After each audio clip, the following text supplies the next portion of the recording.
So what happened last year? So I'm going to cover three things. So one, we became an issue-focused league, and gosh, that feels like a really long time ago that happened. But that was just last year. There was a couple of different roundtables. So we're going to talk about some lessons learned, and then the partners and projects that we evaluated. The intent of this section is really just to get you up to speed with some of the historical perspective of what did project development work on last year.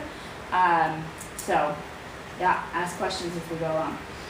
So, before last year, we went through a process of trying to understand what were the top issues in Minneapolis, as well as what were the preferences of our members.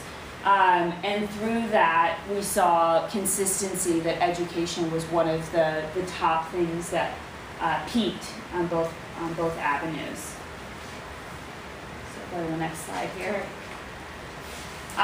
So then we came to our year within project development.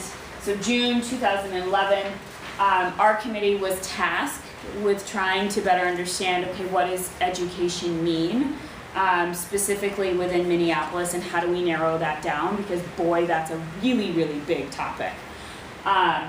So we actually spent a very large portion of last year helping to prepare for the voting of the issue, which in October included us socializing that research at the neighborhood meetings. And then in November, you all voted that in to be the achievement gap. And then today, obviously, we continue to support that philosophy of we're an issue-based league and therefore should be developing projects and supporting our projects to grow in that direction. So we spent the first half of the year not doing traditional project development work in the sense it wasn't project-centric. It was really about the league and the community on a much broader scale.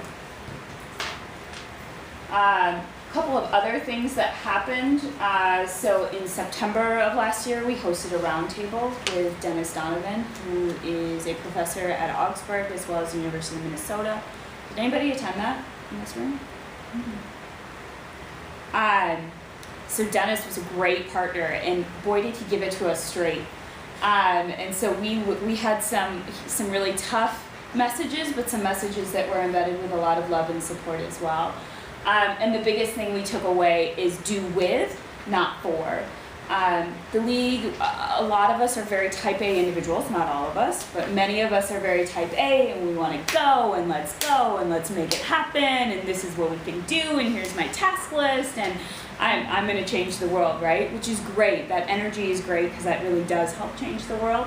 But his challenge was, hey, you need to slow down and you need to actually ask people, the people who you want to serve, what they want, because they can tell you, and they can tell you a lot better than you can sitting in a public library, disconnected from those people's everyday lives. So build, trust, and engage, and it takes time to build that trust.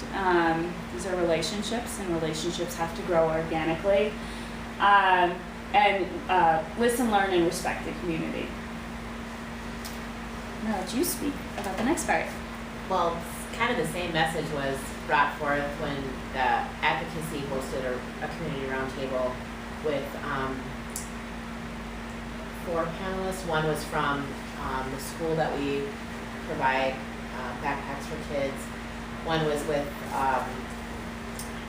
or one of the people were a graduate student, a community kind of organizer, and then a guy that ran another school in the area that we work in. But really kind of talking about the importance of, I guess the one line on it that I really like is the attitude of we can fix this together, not you are broken and we can fix you. So the idea of, again, doing with, not for. So not just dropping things off or whatever, but just to find out what the needs are, find out what we can really do to make change, and maybe even educate people in our circles about what the needs are. And the other thing was, and I know we're running out of time, so I'll just say, like, the kid with the kids, it was the teacher said something that was kind of important, and especially with looking at homes and Right to Thrive was, you know, letting the kids know that there are people in their larger community that care about them and that want to help them, and that the world doesn't end at the end of their sidewalk, is what the phrase the teacher used that really stuck with me, is that there's a bigger world out there of people, because, you know, a lot of their worlds are very focused around basic needs and not about, you know, the big picture and the opportunities that are, you know, could be potentially for them. And then the other thing was working with the family, working with the parents, building those relationships. I don't know.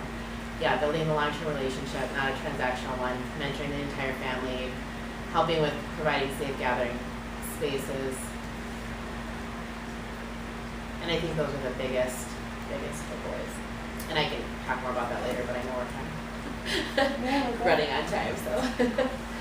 But it was really inspiring, and also, you know, maybe some tough things for some people to hear too, as far as, again, we're very excited to help people and change the community, but taking a step back and really listening to people in that community and what their needs really are. Cool.